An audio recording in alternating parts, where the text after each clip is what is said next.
बिस्मिल्लाहिर्रहमानिर्रहीम। अस्सलाम वालेकुम दोस्तों, उम्मीद करता हूँ आप खैरियत से होंगे। आप देख रहे हैं मेरा यूट्यूब चैनल डॉक्टर मोहसिन आलम। तो दोस्तों, आज का जो हमारा टॉपिक है वो है ओनिकोमैकोसिस, जिसे हम आम ज़ुबान में नाखूनों का फंगल इन्फेक्शन भी कहते हैं। इस वजह से जो हमारे नाखून हैं हाथों और पाँव के, वो ख़राब हो जाते हैं, खुरदरे हो जाते हैं, यहाँ तक के टूटने को आ जाते हैं। ये बहुत ही कॉमन प्रॉब्लम है जो कि 10 में से 1 फ़र्द को ज़रूर होती है। मैं आज की वीडियो में आपको बताऊंगा इसके अलामात, इसकी वजूहात और होम्योपैथिक में इसका ट्रीटमेंट क्या है। तो दोस्तों, आज की वीडियो बहुत ज़्यादा इन्फॉर्मेटिव होने वाली है आपके लिए। वीडियो को पूरा ज़रूर देखिएगा। आइए बात करते हैं।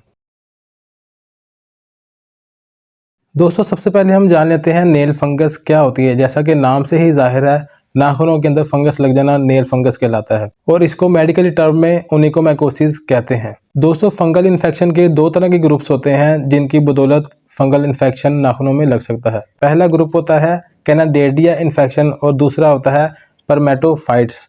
इन दोनों इन्फेक्शन की वजह से नेल फंगस लग सकती है। दोस्तों, नेल फंगस लगने की कई वजूहात हो सकती हैं। जो लोग बहुत ज़्यादा नमी वाले इलाके में रहते हैं, सारा दिन पसीने से भीगे रहते हैं, तो उनको भी बहुत ज़्यादा चांसेस होते हैं नेल फंगस होने के।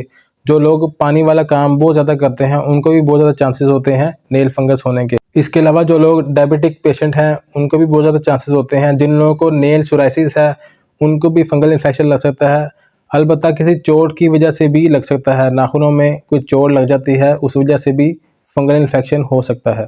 दोस्तों, फंगल इन्फेक्शन की एक बड़ी वजह इम्यूनिटी का कम हो जाना भी होती है। जिन लोगों की इम्यूनिटी क़ुव्वत मुदाफ़त बहुत ज़्यादा कम होती है, उनको बहुत ज़्यादा चांसेस होते हैं कि उनको नेल फंगस हो सकती है। दोस्तों, नेल फंगस को इग्नोर नहीं करना चाहिए, क्योंकि ये फंगस एक नाखून से दूसरे पे, दूसरे से तीसरे पे आ सकती है और यहाँ से स्किन पे भी शिफ्ट हो सकती है। तो इसको इग्नोर नहीं करना चाहिए, इसका प्रॉपर ट्रीटमेंट ज़रूर करवाना चाहिए। तो चलें, अब हम इसके कुछ सिम्टम्स के बारे में बात कर लेते हैं। तो दोस्तों, इसके कुछ सिम्टम्स के बारे में बात कर लेते हैं। शुरू में जब फंगल इन्फेक्शन होता है तो जो हमारे नाखून हैं वो हल्के हो जाते हैं, इनमें पीलापन आ जाता है, खुजली स्टार्ट हो जाती है और बिल आखिर टूटने लग जाते हैं। दोस्तों, अगर इसको मज़ीद इग्नोर किया जाए तो इनमें से मवाद भी निकलने लग जाता है और ये काले हो जाते हैं और यही इन्फेक्शन आहिस्ता आहिस्ता स्किन पर आ जाता है, जो कि स्किन को भी डैमेज करता है। तो इसका प्रॉपर ट्रीटमेंट करवाना चाहिए, इसको इग्नोर नहीं करना चाहिए। तो चलें, अब हम इसकी कुछ होम्योपैथिक मेडिसिन की बात कर लेते हैं। सबसे पहले मेडिसिन है हमारे पास R82। दोस्तों, ये बहुत ही इफ़ेक्टिव मेडिसिन है। ये जर्मनी की डॉक्टर रैकविक की मेडिसिन है, जो कि पाकिस्तान में इंपोर्ट होती है। इसके बहुत ही अच्छे रिजल्ट्स हैं। ये नेल फंगस के अलावा स्किन फंगस के ऊपर भी बहुत अच्छा काम करती है। इसके 15 ड्रॉप्स 3 टाइम्स अ डे ले सकते हैं। नाखूनों का पीला पड़ जाना, नाखूनों का सूख जाना, खुरदरे हो जाना या काले हो जाना, इस मेडिसिन की अहम अलामात हैं।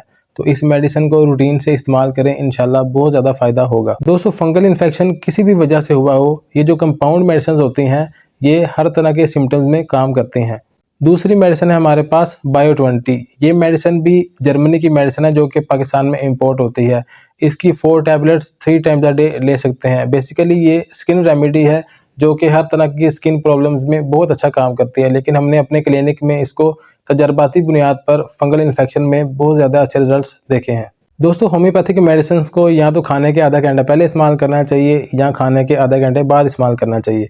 इन मेडिसिन के कोई भी साइड इफ़ेक्ट्स नहीं होते, इनको आप सेफली यूज़ कर सकते हैं। दोस्तों, तीसरी मेडिसिन है हमारे पास PK21। ये बहुत ही इफ़ेक्टिव मेडिसिन है, जो कि पाकिस्तान में इंपोर्ट होती है। बेसिकली इसको अप्लाई करने के लिए इस्तेमाल किया जाता है। इसके अंदर एक एप्लीकेटर दिया होता है, जैसे नेल पॉलिश लगाते हैं, सेम वैसे ही इसको अप्लाई कर सकते हैं। इस मेडिसिन को आप प्रिवेंशन के लिए भी इस्तेमाल कर सकते हैं। जो लोग नेल फंगस से बचना चाहते हैं, तो वो डेली एक दफ़ा इसको ज़रूर अप्लाई कर सकते हैं। दोस्तों, जो लोग एलोपैथिक की नेल फंगस की मेडिसिन खा के तंग आ चुके हैं और उनको कोई फ़ायदा नहीं हुआ, तो मेरा उनको ज़ाती तौर पर मशवरा है कि वो इस मेडिसिन को 2 से 3 माह ज़रूर इस्तेमाल करें। ये medicine Aahista Aahista nail fungus infection को रिकवर करती है, इन्फेक्शन को ख़त्म करती है और स्किन के साथ साथ नया नाखून पैदा होना शुरू हो जाता है। तो दोस्तों, इन मेडिसिन को ज़रूर इस्तेमाल करना चाहिए। नेल फंगस के हवाले से कोई भी क्वेश्चन हो तो आप कमेंट बॉक्स में मुझसे ज़रूर पूछ सकते हैं। दोस्तों, उम्मीद करता हूँ आपको ये मेरी आज की वीडियो पसंद आई होगी। वीडियो पसंद आई हो तो वीडियो को लाइक ज़रूर कर दीजिएगा और चैनल को सब्सक्राइब भी कर दीजिएगा। अगर आप मज़ीद हेल्थ इश्यूज़ की अपडेट्स चाहते हैं तो आप बेल आइकन को भी प्रेस कर सकते हैं ताकि आपको नोटिफिकेशन मिल जाए। दोस्तों मैं ऐसे ही आपके लिए इन्फॉर्मेटिव वीडियोज़ लाता रहूँगा। मुझे अपनी दुआ में याद रखिएगा। इंशाल्लाह अगली वीडियो में मुलाकात होगी। अपना और अपने प्यारों का ख्याल रखिए। अल्लाह हाफिज़।